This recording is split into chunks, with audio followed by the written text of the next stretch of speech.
pero hindi naman siya ganun kahaba.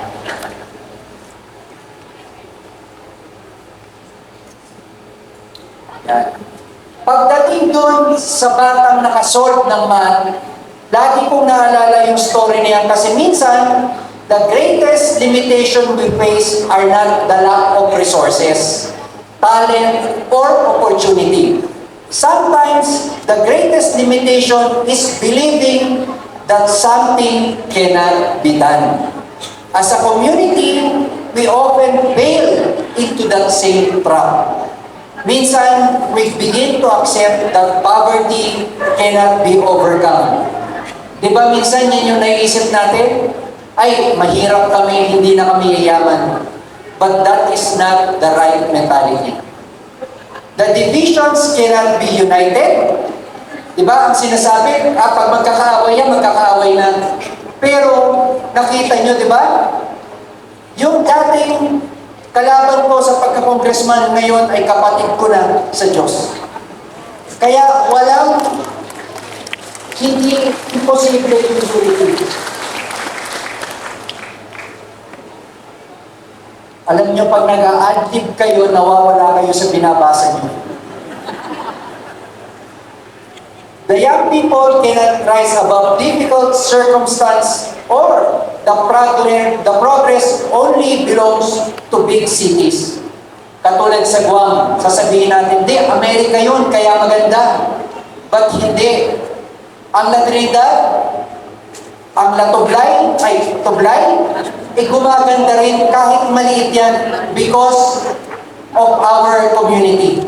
Not just because of the leader, but because of our community.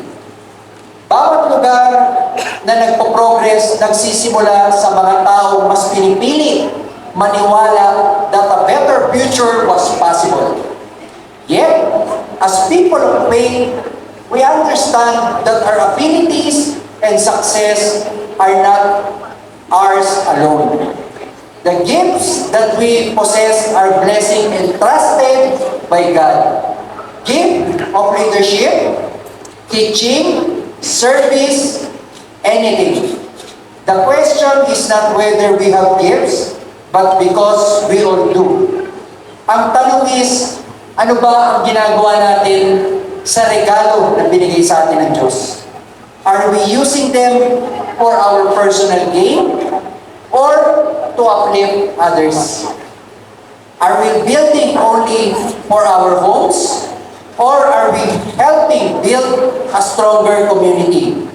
Are we seeking recognition for ourselves or are we living so that our lives brings honor and glory to the one who gave us all those gifts? Alam niyo mga kaibigan, kaya ako sinasabing huwag niyo na akong tawagin congressman. It is not because hindi ko ginagalang yung salitang congressman. It is because gusto ko maging Eric Yap lang na binigyan ng Diyos ng pagkakataon na magsilbi sa inyo. At ginagamit ko yung gift na binigay sa akin ng Diyos para magsilbi sa inyo. Kasi kapag may congressman, may tendency na magiging full of myself ako. Magiging full of pride na puro, ay, congressman ako. Gusto kong tanggalin sa katawan ko yun. Gusto kong ilagay sa katawan ko yung isa lang akong ordinaryong tao na meron akong mission sa Diyos that to spread His word, to spread the gospel, at gawin ang mga kabuti sa Biblia. Yun po ang reason. La Trinidad has been blessed abundantly. We have working farmers, dedicated teachers, courageous leaders, talented artists, passionate youth, and elders whose wisdom continue to guide us. Each one has a role to play.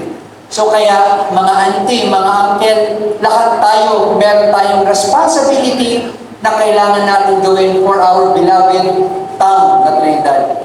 Today is not simply about looking back with pride. It is also about looking forward with purpose. Kaya nga po, yung boundless in vision, kaya yung ginawa ni Mayor Awingan kasi we should look forward kung ano pa ang gusto nating marating. It is recognizing that the future of La Trinidad will not be shaped by a few individuals alone. Ang pag-asenso ng La Trinidad ay hindi lang yan nababase sa akin o kay Mayor Awingan o kay Governor, kung hindi sa ating lahat.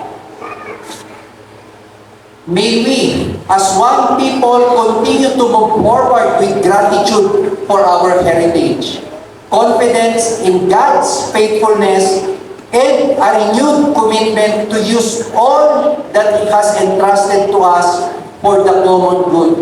Let us remember the measure of our community is not only found in what it has achieved, but in how faithfully it has used its blessing to serve others and glorify God.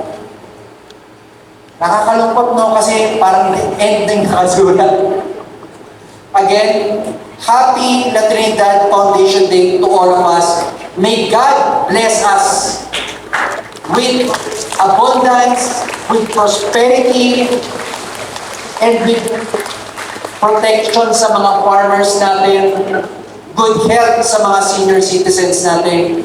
And kahit ano mangyari sa akin, kahit anong mabalitaan nyo sa akin, huwag kayong malulungkot because I am at peace with God.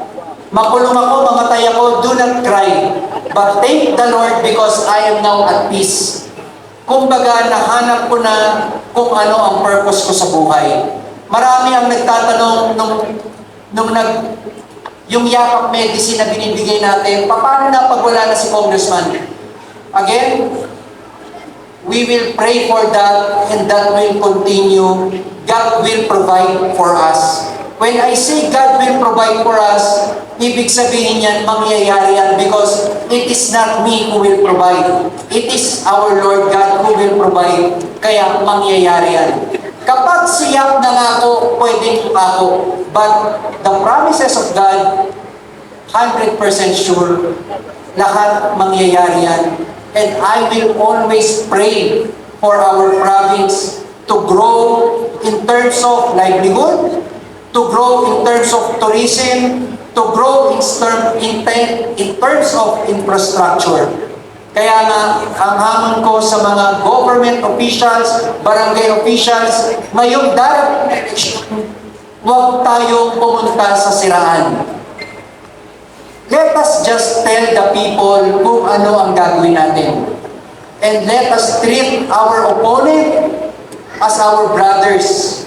Because kapag tayo ay magsisiraan, we will just destroy the community na ginawa at pinaghirapan natin lahat. Kaya po again, Happy Foundation Day. Good morning to us all. Thank you.